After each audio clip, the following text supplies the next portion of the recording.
Totally Blitz podcast. We go into Boston to talk UFC 292 Aljo main event Sterling versus Sugar Sean O'Malley and co-main Zhang Lee versus Amanda Lemos. Double belts on the line on this card. As always, go down, like, and subscribe. Make your picks in the comment section. Tell me your bets for the weekend if you're part of the gambling crew. And as always, this is Paul. Pick and win him, Concha. Double fisting because we got two belts on the line. Who's with me? Oh man, only the audio listeners can see my face. That boy said double fisting.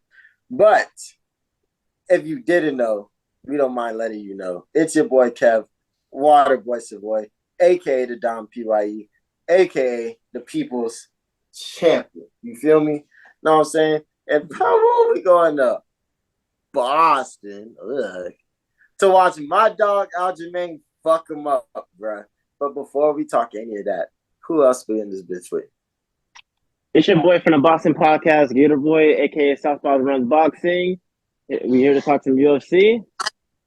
Man, we are another pay-per-view that's stacked to the brims. No cap, Paul. So this pay-per-view is lit. What's your favorite? What is your favorite bet for tonight? My favorite bets for the night. It doesn't matter what your favorite bet of the night is. If you don't put the whole house on Aljo, get up out of here. Damn, bro. He's not even part of my favorite bets no more, bro. I'm gonna find something to cook up without Aljo. The people's champion. I'm gonna be one of them like nerdy analytics, like, the odds on Sugar Sean. Got good value. But for real though, bro. Like, when's the last time we had a double? I know not that long ago. Don't get me wrong. I'm not fucking drunk that much. But when's the last double champ main event? Like, wasn't it? Talking about that boy, the 290.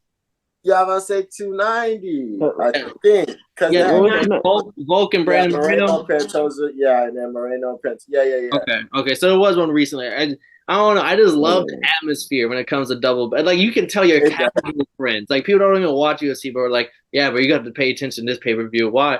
But you got two champions. Bro, you got two belts on the line. What? Like, I was saying, it's such a good weekend. Mm-hmm. Think about it. The UFC Canada, I'm just saying, that was a double champ. You had Amanda Nunes and Aldana. Then you had the former People's Champion, the also People's Champion, Charles Oliveira, defending his People's Champions. But I'm just saying, champ only has one. Sound like them Tank fans right now when they know Haney. I was really thinking. I was like, who's the other champion on that card? The champ has one name, and it's Charles Oliveira. Oh no, but I mean, we had to get Gator in here. If anyone knows Gator, he's a big boxing guy, but he makes exceptions when it comes to UFC, and he loves him some of that Sugar Sean O'Malley. Yeah, so Sugar Sean, my boy. I just don't know if he's gonna get the win. Right, you know what's the thing about Sugar Sean O'Malley to me? Because we call him Sugar. Like, we only call him Sugar. We only call him Sugar. The only time you ever hear O'Malley come out of us on the podcast. Yeah, it's Sugar. But, like, you guys ever hear that Tyler, the creator song, Sweet? You're like, you could call me Sugar. You're so sweet. You call me Sugar. You're so sweet to me. So anytime I hear that, I immediately think that. And I'm like, don't get me wrong. This dude is a hitter. He's a hitter. He's great with the business. He handled business. He beat Peter on fair and square. No robbery whatsoever. Close fight. But I'm not sold on Sugar is gonna be my next bantamweight champion. But that's just me though. We can talk the rest of the card first. All right, let's get into it then. We can start. Honestly, I'll throw the floor to that boy Kev. How about them tough finale matchups? Let us know what we should watching for. We can just start with Cody Gibson versus Brad Katana. Katana is the favorite here. And everything I know from what you told me also is that Katana, I think, was your pick also to win it all last time I talked to you. So Katana's won this tough before. And technically Katana's on Team McGregor now because he switched over after McGregor ran out of guys. And the thing about it is that Katana and McGregor were already cool beforehand, so I don't know why McGregor didn't pick the niggas in the first place, but he wanted to pick the young guns instead, which made him look bad. But Katana's a good dude. And Katana, if you guys don't remember, Katana's the same dude that was arguing with Michael Chandler. When he was like, earlier episodes. I think we should be watching film. We should be watching film and stuff like that. And Katana, and then Michael Chandler's like, bro, this motherfucker doesn't get out my face. Like, and well, I always like Katana because his strategy to the whole show was fire because he's won tough before. He knows that like you can end up fighting one of your teammates, which is going on right now, and you don't want them to see all your weapons. You want to like move smooth. You kind of want to be standoffish. You don't want to be too friendly because anybody can be an enemy one day. You don't want to accidentally tell somebody you're not good at this or like somebody see a flaw in you that they end up taking advantage of later. So he was thinking strategically and treating this like chess from day one, and he did it behind a smile and glasses. So that's why Katana was my pick for the tough fight this entire season. But Cody Gibson is no slouch either. I want to say he has one finish, maybe two, but Cody Gibson really came through and he was fucking shit up also. So this is going to be a great fight. And, like, I think this might change what tough means, you feel me? Because, like, this is going to be two hitters right here. They might be able to make something shake in the UFC.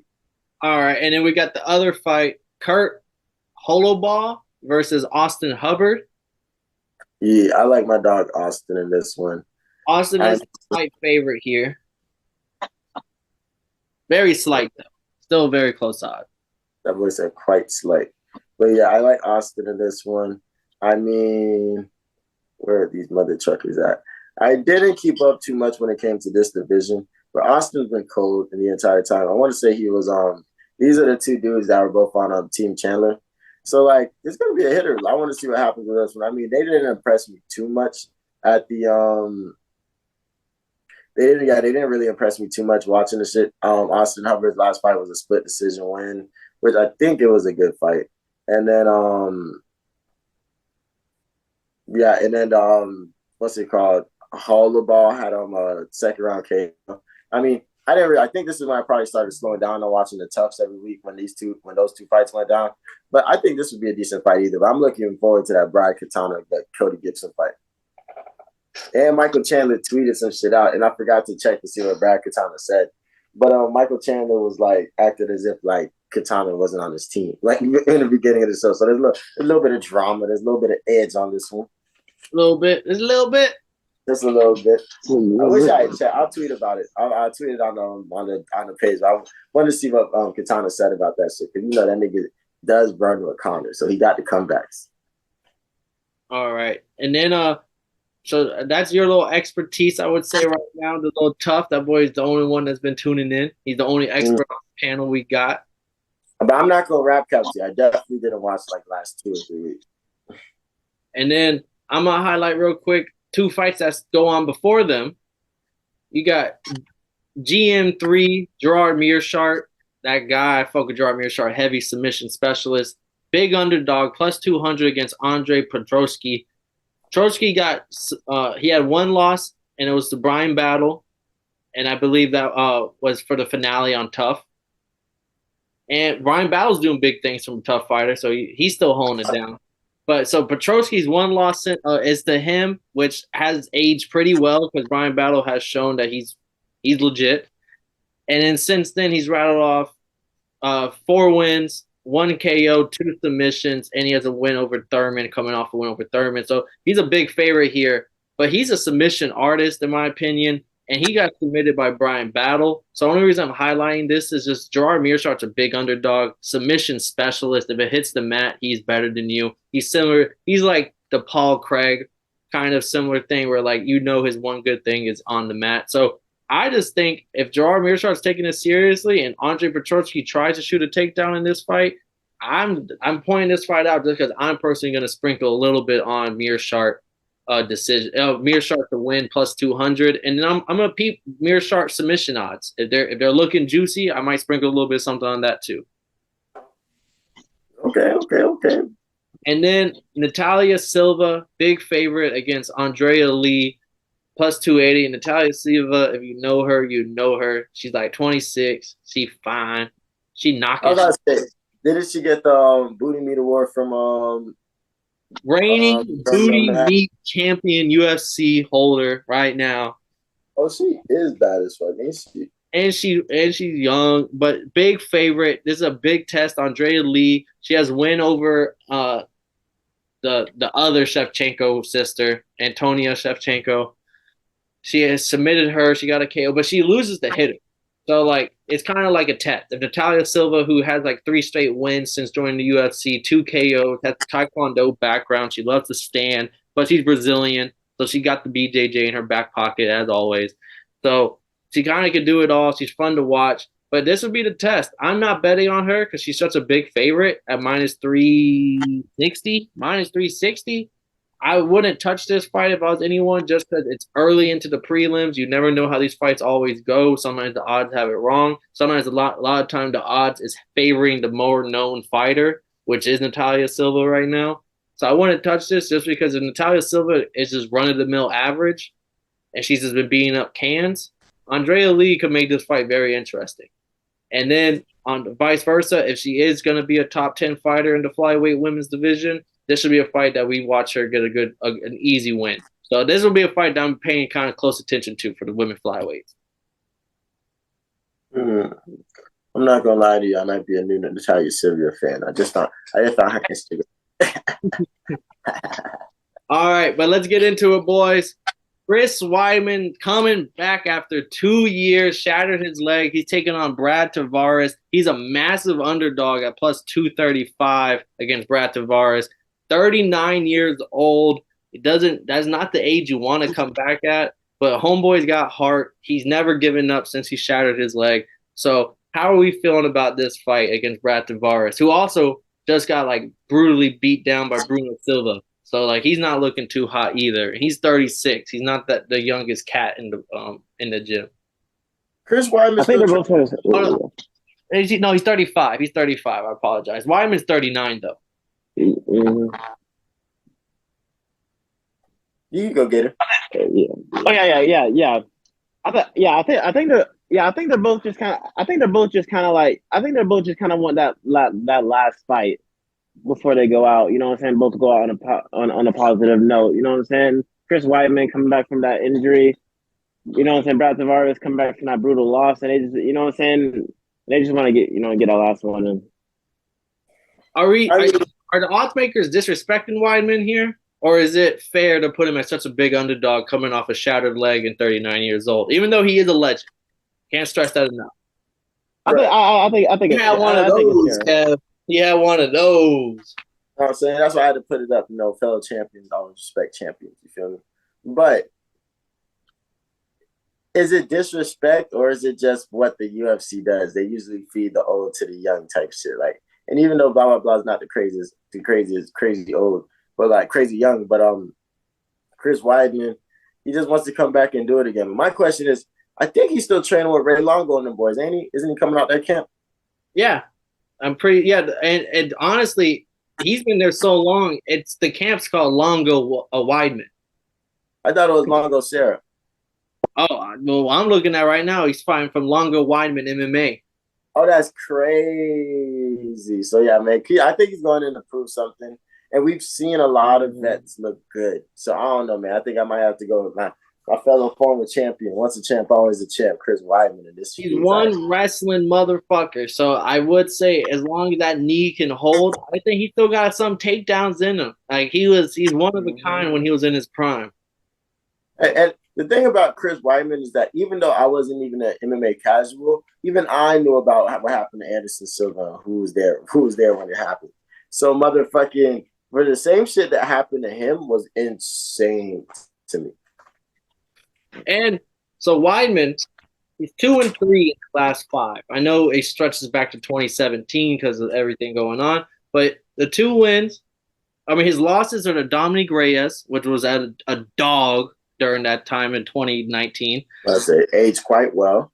Jacquier Souza, which didn't age very well because Jacquier Souza was old at this time, but he also got KO'd by Uriah Hall in the first round. Is where he shattered his leg. But his 2 wins are to Kevin Gastelum, submitted him. and he got the unanimous decision over Oharry Akhmadov, who was runner-up in last year's PFL against Rob Wilkerson. I'll take that whatever it's worth. Runner-up champ. These fights are aging quite well. Yeah, so, but I wanted to point that out real quick, but I'm honestly going to pick – I'm not betting this fight. It's too big of a money line, but I think Brad Tavares is going to win. I mean, he was getting beat up by some of the – like, Jair Souza was old, and the other one isn't a bad loss, but, I mean, I don't know. I just feel like at 39, it's kind of hard to come back. I hope he looks good, but I don't think this is going to be like the Rob – remember how Robbie Lawler looked in his last fight, and we're like, yeah, it's fucking God. Yeah. But didn't you remember how Eddie Alvarez looked in his last fight, and he got KO'd viciously with like a flying knee?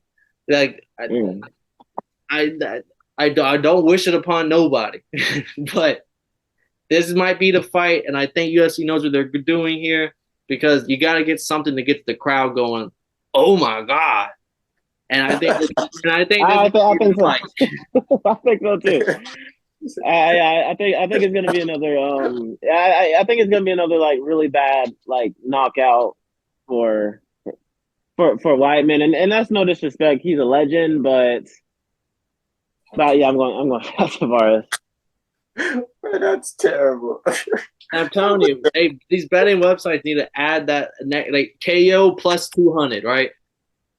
Oh my God, KO plus like 1,000. Like I need those betting because I'm like I need that little extra juice on it. And then you only put it on for fights with Joe Rogan's there. So Joe goes, yep, there it goes. Hit, I just cashed. Do you get are you riding with the fellow champ Kev? Are you gonna be the come on, man. You know what I'm saying? Chris Weidman out the very long ago Weidman camp, you feel me? You know how he come out. I think he wrestles the fuck out his ass. He comes through with some good cardio, and he knows what needs to get done. And fuck the UFC for always feeding all the good old fighters to young days. All right, and our next fight, Marlon Vera Cheeto, minus 190, slightly big odds on him, versus Pedro Munoz, plus 160. Me and Gator were talking this fight pre-podcast earlier today, and I said it. I think I still stand by it. This is Cheeto versus his future self, where future self. Yeah, like this is 10 years 10 years older. Like this is the older version of Cheeto. You think that's what Cheeto is going to be in 10 years? I thought you meant like that he's Cheeto, but just 10 years older. I see what you're saying. I disagree with that one. I disagree. I think Pedro Munoz and Cheeto, they both don't throw a lot of shots, but when they do, they make them count because they got pop behind them. Cheeto does have the speed advantage. Don't get me wrong. He's definitely have faster hands, but he doesn't have fast hands. We saw him fight Corey Sandhagen. We saw what fast hands look like. We saw him fight Rob Font. We saw what fast hands look like. He had pop behind his hands, which Pedro Munoz has always had. And when Pedro Munoz went into his last fight against Chris Gutierrez, he was a big underdog, I think plus 200, plus 250. And I picked Munoz, and my whole thing was Gutierrez is a wild man. He likes to throw wild shots. Pedro Munoz is going to make his shots count. He'll get the knockdown, maybe finish. And he got the unanimous decision. But I just think Marlon Vera, Kev knows he's been with me the whole Marlon Vera train where I'm not high on Marlon Vera. I went out when he was in the hype of his shit. I said he's never going to touch gold in the UFC. Like people called me a hater, but I just don't think his skill. I think he's a fun fighter. I think he's cool, but he's too slow. But he has power behind his shots. And if he can hurt you, he can hurt you. But he has to be matched up with people that can't wrestle fuck him, that aren't fast. If he fights Song Yadong, it's going to look like how Corey Sandhagen did him. If he fights Umar, if he fights Aljo, if he fights Sugar Sean again, like these people either have speed advantages on him or will wrestle the fuck out. He beat Sugar Sean. We'll get into that. Beat him. All right, tell him JP. Beat him. But Pedro is just IQ. I think he's smarter, and I just think these two are gonna be. We're gonna see two guys walk up and wait for the other one to throw a punch. And then it's gonna be some leg kicks, and it's gonna be. But I just don't. But I will say Pedro Munoz has the better ground game, like we saw with Gutierrez. So I just think as an underdog, I'm riding Pedro Munoz here. I'm gonna throw it out like that. I'm riding Pedro Munoz here. I mean, I'm gonna let Gator do what he do. See, I'm a big Marlon Vera fan, and I'm a big Marlon Vera fan, I don't know and who it's Marlon Vera did. We call him Cheeto Cheeto. Vera. I call him I call him his first name is Marlon. I always call him Cheeto, but yeah. But I'm a big Cheeto guy. And I'll be honest, there was a time where I really thought, you know what I'm saying, he was really gonna touch that gold, especially if he fought Aljo. I really thought he would heat up Aljo really bad. You know what I'm saying? The Corey Sandhagen fight, it was tough to watch. It was Expose tough. them, some might say. Hey man, I would say he won one of those I would cards say though. He won one of them cards though. That person's still getting investigated right now. no. I want to say I want to say exposed, but he often starts off slow because he tries to figure him out. Then obviously there's a quick change of pace in the later rounds of the fights. The only thing I'm concerned is when does he find that pace, because this is a 3-round fight. You know what I'm saying? You know what I'm saying? You know what I'm saying? He didn't really start fighting, and even against his fight against Cruz, he didn't start putting on a pace until like Cruz the was late third winning the round. first round and a half to 2 rounds. He won the first two rounds. Before he tasted that toe. You know what I'm saying? And my thing is in a 3-round fight, and it wasn't until like late of the third round and he started pushing the pace and really started. You know what I'm saying? But my question is, in the 3-round fights, you know what I'm saying? Does he get that pace? Does he find that pace early, or does he stay hesitant? But I think he finds that pace early. I think he looks at his mistakes from the Corey fight. He's gonna need that. He's also too accurate with his hands. Like you said, he doesn't throw much punches and make some counts, but he's pretty efficient with his hits. So I have him with the third round finish. Kev, see my dog Cheeto supposed to fight. He said Huto, but Cejudo got a shoulder injury. You feel me? So my dog Pedro Munez, we appreciate you. Took this fight so my dog Cheeto can get a dub. You feel me? Cheeto is about to understand that he can't sit down and download data. He can't sit here and wait. That's right. He can't hope that everything's gonna be smooth. He's gonna go in it. He's gonna press the gas, and he's gonna show motherfuckers that he's nice like that for real. He's not. He might have a smaller output, a lower output in the first round, but the second and third, he's going in there to get that finish, man. He's about to show us a different breed, and that's on me. I'm getting Inoue versus Fulton flashbacks right now. I picked Inoue. What you talking about? I know, but wait. People are turning their back against me. Who's it Inoue? No. I know. I'm just saying. I'm getting that similar vibe. Oh yeah. I was sitting here trying to talk to people, and people over here ain't listening. That is true. This is Pog's dog of the night, bro. Put a bark on that motherfucker.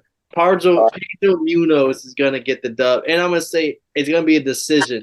Like y'all said, he likes to take it slow, and I think Munoz wins that first round pretty easily. Maybe he gets a takedown, gets control time, and that second and third round, where I think will be close, I think Pedro Munoz is gonna get the decision here. Cheeto, I just think my big thing with Cheeto is Cheeto relies on getting a knockdown, and I don't like that in boxers, and I do not like that in UFC fighters. All right. Can't be more split than we is. Let's move on. We got Mario Batista fighting Damon Blackshear, who we saw at the UFC Vegas 78 card, get the twister over Jose Johnson. He's going back-to-back, which I don't think I've ever seen in my life. Going up against Mario Batista, who is the 2-1 favorite here, pretty big favorite. And Batista has looked good since joining the UFC. I think he's undefeated in the UFC. He has 2 losses. 2 losses in UFC. He is 6-2 in the UFC. 1 loss to Corey Sandhagen in 2019, a submission, which has aged fucking great. Corey Sandhagen is a killer. And then Trevon Jones knocked him out back in 2021. Trevon Jones honestly, he's looked really great also. So I think not bad losses so far. And he's beating up all the other guys who I won't say shouldn't be in the UFC, but guys that he's went up against and he should beat. And he's made it look pretty easy. But Damon Blackshear, we saw him coming off a twister. Does he carry it over into this week, or is it this is why you don't cut weight twice? You don't cut weight twice, and this is going to be a perfect example. Mario, Mario Batista is is a really hard fight. Yeah, I don't know. This is showing that he got that dog, Dana and the boys love people that do them favors, so this is always gonna make them look good. And even if he loses, as long as he comes in and like takes it and shows that like, yo, bro, like, I'm here to fight. Like I want fights. I want to stay active. I want to do things. It's gonna build his brand, build his stock. And if he wins, bro got a twister last week, where came back the next week, got him another W. Oh, he's gonna move up. He's gonna be looking really, really good time when it comes time to start making some rankings and stuff like that. Bro's gonna be in that talks now.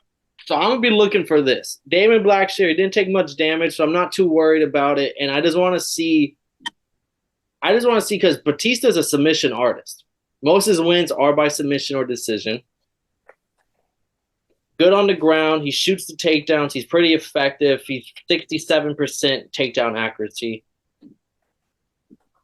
Is Damon Blackshear, he has the longer reach. He's going to have to reach. Is he going to be fighting from the outside knowing that, like, oh, I kind of have the stand-up game here. I may be able to win on the foot? Or does the twister get to my boy's head? And he goes in there and he's welcoming the takedown, welcoming fighting off his back on the mat. And Mario Batista, I don't think is someone you can do that against. So I'm going to be looking for that, because if that's what happens and Damon Blackshear still wins and submits my boy Mario Batista, I'm going to be like, holy fuck. Damon Blackshear is the fucking legit truth. But if he goes in dominated and he lets the twister go to his head, I'm like, oh, he's fucking young and stupid. I'm gonna go with my boy Damon Blackshear just because I don't have many dogs on the card. I know I got a couple, but I just think this is a very interesting spot for being a plus 200. And I know it's a double weight cut, but I don't know what he walks around at. I don't know if this is an easy weight cut for him where it's no big deal. Just like no one ever tweaks when Terrence McKinney steps in a fight week prior. Like, just because he has no problem with that weight cut doesn't affect him. Now, if you see fucking Alex Pereira fill in a week before a fight, you're like, oh, the weight cut kills him. Like, fucking bet the house. That is true. So, like, I don't know about Damon Blackshear's weight cut too much. So I want, like, so I'm taking the fucking risk here, and I'm gonna take him as an underdog. He left a good taste in my mouth. No homo. Pause.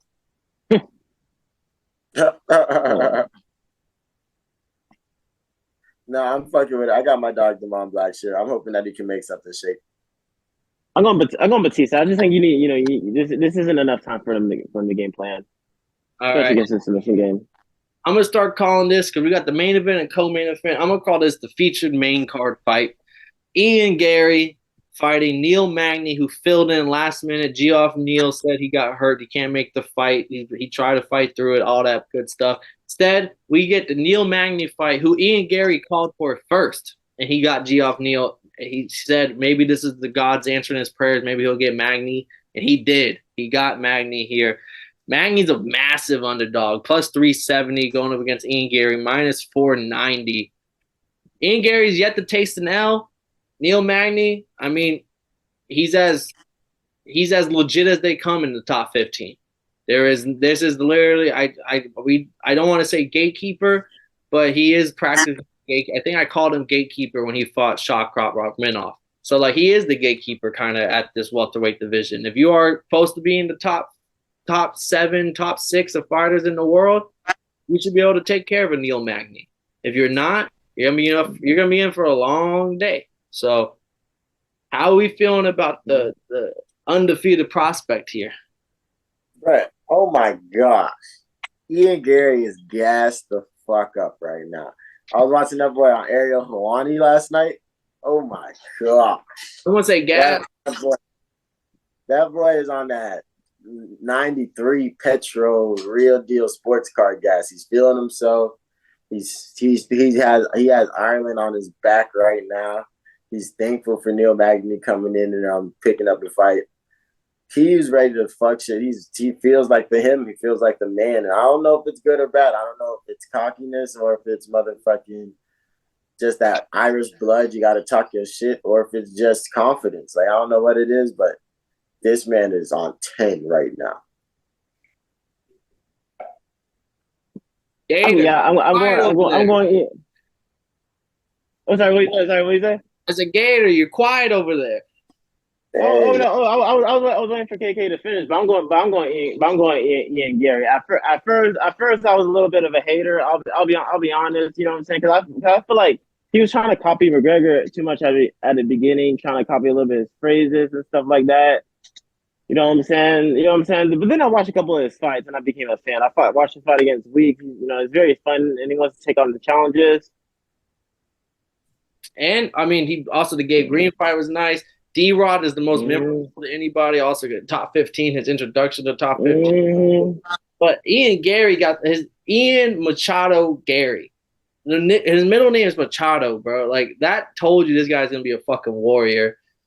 Oh yeah. And he said what 292 would go down the drain without him.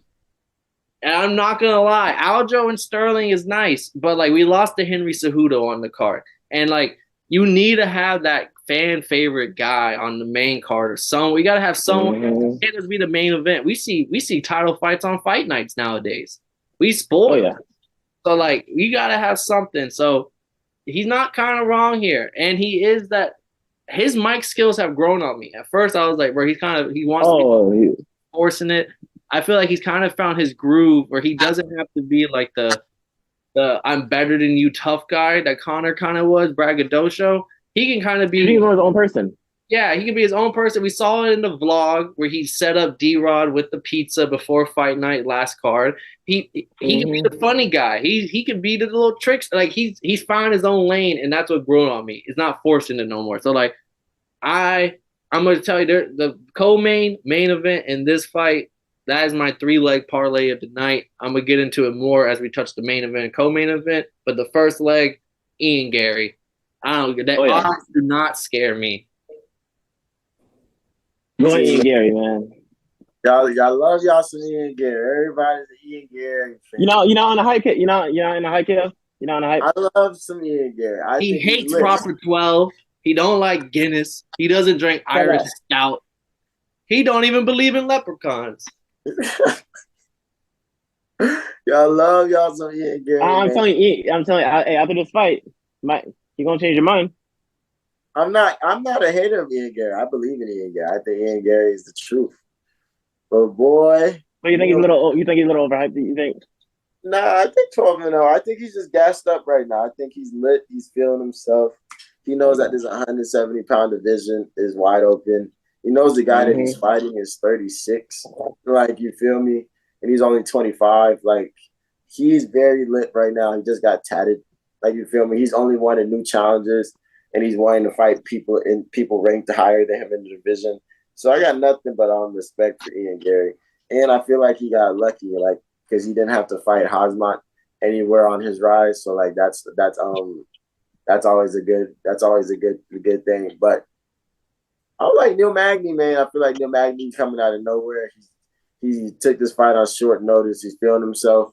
I've always been a Neil Magny supporter. I like that dude that kind of treats this like work. He gets this shit done and goes home type shit. So I don't know. I feel like a lot of people are sleeping on Neil Magny. And even if Neil Magny doesn't get the win, I feel like his stock is going to go up in this fight. Hey, if Hamza was really a welterweight, 2-week notice should have been no problem. But we all know Hamza is a fucking welterweight, right? He ain't making this fucking weight class for real. Yeah, here it's just 7 pounds. I can cut the weight, no problem. But no, I respect the Kev. I like how we all have kind of like separate picks moving on. I don't know these next 2 fights. I don't know how separate we're gonna get, but we got co-main event. My dog, my woman, my person here, Zhang Weili, massive favorite against Amanda Lemos. Big, all the odds are kind of big. Like I want to say massive, but it's like plus 200, minus 300. Like these are some big odds here. But Amanda Lemos, who's honestly, she's a woman's woman. She's another person who you look at her and you're like, oh, I'm not gonna fuck with her. So does she have a shot, or is Zhang Weili just the dominant champion that again? What's up, JP? Team Whaley. Team Whaley, baby. Team Whaley. Ni hao. She's just a dominant champion. I've been a huge fan of Whaley all the time. When she lost that belt against Rose in 2021, I was very upset. And I was even more upset when she got robbed. So seeing her last fight win her title back was really fun to see, and I'm excited for this one. Man, I mean, you gotta love you some Zhang Weili. You don't even gotta be a big champion guy to love you some Zhang Weili. I think Zhang Weili, ever since she took her last loss, she just found something that she just didn't know she had. She went to the right camp. She did whatever she needed to do because she's been a freak of nature, a monster. I was watching the countdown, and my sister was in the room, and I was like, "Oh, you might appreciate this." So I was watching on my iPad. I ended up putting on the TV. And then she was like, "Oh wow, he's ripped." And I was like, "Oh, wait for it." You know, like, "Oh my gosh, that's a girl." I'm like, I said, "No, that's a woman." Like, you feel me? Hey, maybe it's the beer talking. Maybe it's the But pink talking. No, that's real. But I mean, you gotta love you some Zhang Weili. But Lemos is no joke either. Don't sleep on her even slightly. Amanda Lemos. What my favorite submission last year was that standing guillotine. Yep. That shit was beautiful. She probably started off guillotine season with that. So like, Amanda Lemos is not fine. She's ranked like number 5 in the division. Not bad, but Zhang Weili is just different. There's a lot of fights that she's on. There's a lot of motherfuckers she's about to take off while she has a championship reign. And the UFC wants to push her like a motherfucker because she's from China. You know, they're trying to get the relations in China right. You know how that goes. I'm gonna go on record right now, and this could be the biggest. We're about to see the Amanda Nunes run out of Zhang Weili. I like it. I like it too. And then we'll get the Rose rematch next year or 2 years from now, and that's gonna be highly anticipated. Like, that'll be the trilogy. Yeah, like it'll be the trilogy, and then like it'll be high, like pound for pound, like one great versus we'll get like the Nunes versus Cyborg fight that we never got, which will be the Rose versus Zhang 3. Rose is finally back from her height, whatever the hell she's doing. Like, so, and then getting the mind right. Well, she's letting the pay-per-view grow. She's smart. She's a businesswoman. And right? the hype build up. Nunes this is the Nunes 2.0 run. This is the Brazilians had their Nunes. The Chinese are gonna have her Weili's. And they can have the fight in like Singapore or somewhere in China with Ying Xiaoping, whatever her name is. That'd be a good. That's another fight. Ronda Rousey even though Holly Holm beat her, Ronda Rousey handed the torch to Nunes. I don't care what you say when it came to pay-per-view numbers and who was the woman's icon. Rousey handed Nunes, and Nunes, I think, we'll see the torch is being handed off to Weili at this point, I think. And Shevchenko will be that person who's in between both runs. Great basketball players sometimes happen to be a part of like the early, like they'll be a part of the Kobe run and the LeBron run, so they don't get the shine like the same, like how Dwayne Wade might be. Like that's gonna be the like the Roses and everyone else, like and Shevchenko, like all the other great fighters. We're gonna see the Weili run. That was a really, really good take. I'm not gonna lie. I fuck with that. All right. We gotta get a hardest takes of the year, like files, and that's in that bitch. That was tough. I hope I'm not wrong, bro, because that's gonna be the biggest egg on the head moment. Oh yeah! Imagine she just come through and just get tapped the fuck out. Lemos beats her in the fucking. Joe Rogan said, "Welcome to the Lyoto Machida." I'm about to be like, I'm about to hit you with. I think Lemos is on her Juliana Pena run. All right, now let's get into the main event, boys. This is gonna be from one wrestling motherfucker to the next wrestling motherfucker. They should call it sugar. So sweet. Aljamain event, Sterling. Minus 50. Taking on the rainbow-haired Sugar Sean O'Malley, plus 205. I mean, they have the beef. They do not like each other. We had the face-off moment in the octagon where Marab stole the jacket. We're finally fellas. There's a little history between the two too. We're one weight cut away, boys. One weigh-in day away from the main event. I'm taking my belt off for this one. Putting my belt on the line for this one. Hey, hold my belt, you jabroni. It's on the line. It's on the line. I had to finish my beer for this. To put my motherfucking backpack on. Oh, it's backpack season. Backpack season, homie. Yeah. I cannot condone this. I am anti-backpacking UFC. Bro, backpack season, man. Strap up. Strap up. Get your school supplies together. We going back to school, homie. But this is the fight that I think everybody was waiting for by accident. Nobody knew that we really, really, really needed to see this fight until we kept hearing the back and forth and the back and forth. And then the hate for Aljo in the MMA community is legendary. It's really just a thing of its own. I don't understand it. I was in UFC Nashville and I watched motherfuckers put because Aljo was cornering somebody. Watched motherfuckers boo the fuck out of Aljo anytime they put him on the screen. So I was like, it's crazy. But backpack season, homie. Backpack season. You give it up if things don't go well. You are, I would say, Sugar Sean O'Malley fan of the group here. Okay. I know what your pick's gonna be. We don't have to give them out just yet. Right. But as the Sugar stan, how in a Sugar world, how does this play? In a Sugar world, how does this play? Okay, in a Sugar world, Aljo will do his best to shoot for his takedowns, and he'll accidentally gas himself out in the first 2 rounds because Aljo he does tend to gas late in the fight, and after he gasses, and can't land those takedowns anymore because the biggest thing Sugar Sean worked on his last 2 camps was takedown defense. You know what I'm saying? And smoking. If you've seen like his like training videos, but that's like the biggest thing they're working on. He has to reach advantage. You know what I'm saying? And in the Sugar world, he jabs his head off and finishes him in a late round. That left hook. The left hook. A wise man once said, once I get that back, it's a wrap. I'm just saying. I want to also point out in the Sugar world. I also want to point out the weigh-ins. We got to pay close attention to the weigh-ins. Like, we don't want to count out Aljo not making weight. Well, let's not forget. No one even seen Charles Oliveira missing weight as a fucking option last year.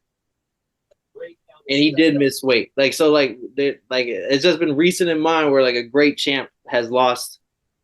Has been able to make weight. Fucking Shakur Stevenson couldn't make weight, and he's one of the most disciplined boxers. So like I'm just saying, like we can't not rule it out. So like I just want to check the weigh-ins, but if everything comes to fruition, honestly, I said in the group chat, Sugar Sean's gonna need a gun if he thinks he's gonna beat Aljo. Right, no, that's facts. That boy better come tooled up. But I don't know where this weight shit comes from because everybody says this. This was like so. He wants to move up. Once the moment you start talking about wanting to move up, it gives everyone the knowledge of like, oh, okay, so you really like having coming into this weight isn't really like a life. Okay. You're not gonna be here forever. So it's not an easy time to make this weight because this isn't your weight. Okay, I respect that. Yeah, 2021. Because Cejudo was fucking campaigning about this damn weight cut, and I was like, "Bro, made the weight, no problem." And he looked fucking ripped as fuck. We never thought Oliveira would come out of weight, and he did. Shakur, the moment, it's just like, oh shit, like this is harder weight cut than we see because we don't see him intense like Alex Pereira is. We don't get to see all that. But when you start openly talking about, I'm gonna move up soon, it's like, oh, there's a reason. It's not just someone you can't beat's in front of you. It's something else is a reason why you're moving up. Oh yeah. But what's up, Gator Man? But yeah, I remember back in 2021 that you know what I'm saying? He was saying that at one time he rehydrates all the way back up to past 160, and he was walking around. And this was in 2021 when he was supposed to fight Peter Yan in a rematch. He was saying how he wanted to back then he wanted to move up, and how he walks around like 179, and he has to cut all the way down to 135. That's why he only wants wants to fight like twice a year. He was saying on the DC show, you know what I'm saying, how much weight cut, how bad the weight cuts are. So he's been wanting to for years, you know what I'm saying? Like, it's not a new thing. Like, it's been like he's been outgrowing the weight class. And it was a pretty quick turnaround. It wasn't no Damon Black shit turnaround, but it was a pretty quick turnaround. So that's what another factor, because like everything in my body is telling me Aljo should win this fight, but like I just think there are some factors that you can't always rule into effect, and I think the weight thing might be one of them. Because I just want to see this: does he need the extra hour or 2 hours? Does he come in looking good, or is he looking like Conor McGregor, fucking skeleton and bones up there? Mm-hmm. But on the fight itself, outside of anything we can't control, how do we see this fight playing out? Does it go all 5 rounds? Is it an early finish? Is it an early submission? What's going on? Kev, I haven't heard much from you on this fight. Crazy. I've talked the whole time. If I was Aljo, I'm over here taking him down, securing him back, wrestling his ass, making him look bad. Over here taking my 20 have my 20 takedown attempts. Don't give a fuck about my percentage. But I think Aljo feels like he has something to prove. He wants to hurt Sean O'Malley. He doesn't think Sean O'Malley's in his league. And he's going to try to keep it standing. He's going to try to bang with him. But I feel like Aljo also just naturally is a wrestler for real. So he's not going to deviate too much from the game plan. And that's what's going to make this like a 5-round fight.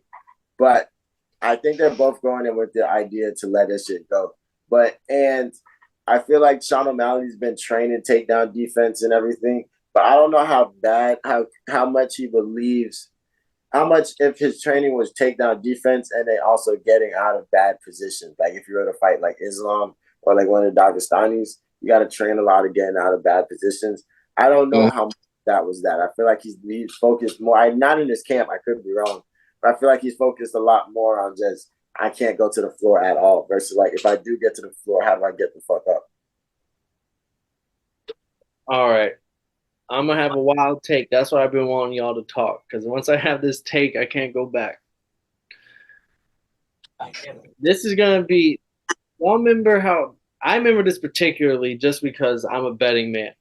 When Kambosos versus Haney happened the first time, it was like Haney minus 200, Kambosos plus 150. It was very close odds.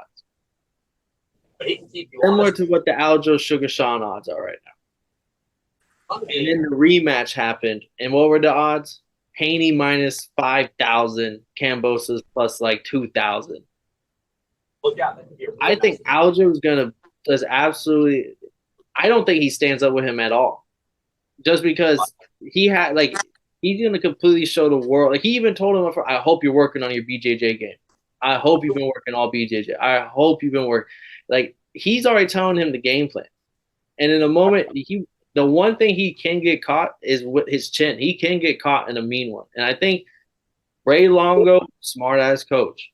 And he's going to make sure he's going to have his fighter doing a one-way. Here's a path to victory 100% of the time.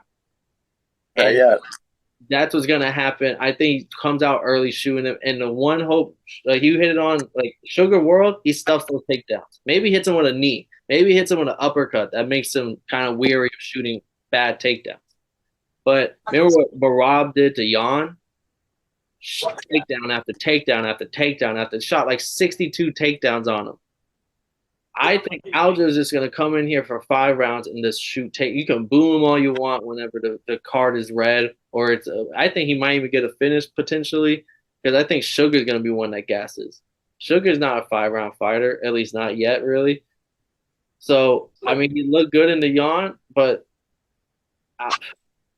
wrestlers, their cardio is a different beast, especially when they're in their prime. Because wrestlers don't have the longest prime in UFC, but when they are in their prime, there's no one that can stop them. Like when it comes to that cardio shit, and I just think this is gonna be. He's gonna take them to the deep waters and watch them drown.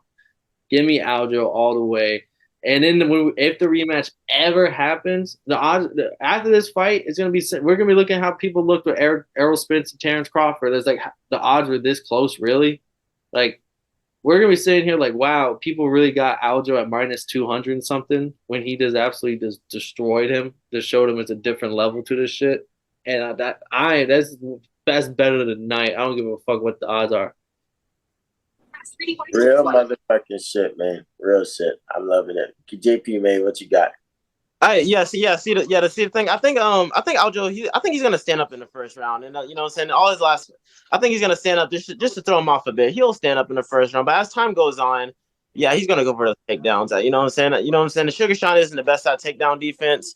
You know, we saw gassed out Peter Yan was able to take him down. You know, see how easy it is to get on his back. And I really do think it's going to be one-sided, like you said. But I do think it's going to be one-sided. I think I'll just kind of make it boring, and it's going to be a lot more wrestling than it is stand-up, like you said. But I do think in the first round it'll be a good amount of stand-up. Welcome to 5 rounds, Sugar Sean, and your first opponent is going to be out. I mean, Sugar's been training for this fight for over like a year and a half now. So like, you gotta be. I don't think the cardio is going to be too big a problem. But I do think there's going to be a difference in gas tanks. And, like, I was just going to show, like, yo, I do this shit for real. All right. Do y'all have a pick for Friday night? Probably this one. Or, nah, definitely not this one. Give me your Friday night performance bonus. So you at least can pick 2. Cheeto Vera versus Pedro Munoz. I was going to say that. That's good one. And is that your Friday night? I want to say Brad Katana, but I don't think that's gonna end in a finish. I might take Brad, maybe Chris Weidman, Brad Tavares. Damn. So I'm gonna take Friday night. Aljo versus Sean O'Malley. No, Friday night I'm gonna give it to Zhang versus Lemos. Mm-hmm. And then for a performance of the night, I'm going to give it to Brad Tavares when he gets to that, oh my God, type of KO on Chris Weidman. Okay. I like it. Yes, my fight of the night, fight of the night will be Ian Garry, Neil Magny for me. And performance of the night, I'm going to give him my guy Cheeto against Pedro. All right. Yeah. Well, we got to get the fuck up out of here, y'all guys. Go tune in. If y'all didn't see the recap of Vegas 78, go tune in for the fight night this weekend. And always stay tuned for the boxing stuff. We're going to take a week off on the picks until Usyk versus Dubois next week. But tune in for the recap of AJ Hilanes and Oscar Valdez and Emmanuel Navarrete, which was a war. As always, this has been Totally Blitz podcast. We just broke down UFC 292 Austin, Sterling versus O'Malley, double featured title bouts with Zhang Weili versus Amanda Lemos. This is Paul Pickle-Winham, joined with Kev Street Fight Enthusiast Savoy and Jay Jamari, Southpaw Runs Boxing. And if y'all didn't know, now y'all know, motherfuckers.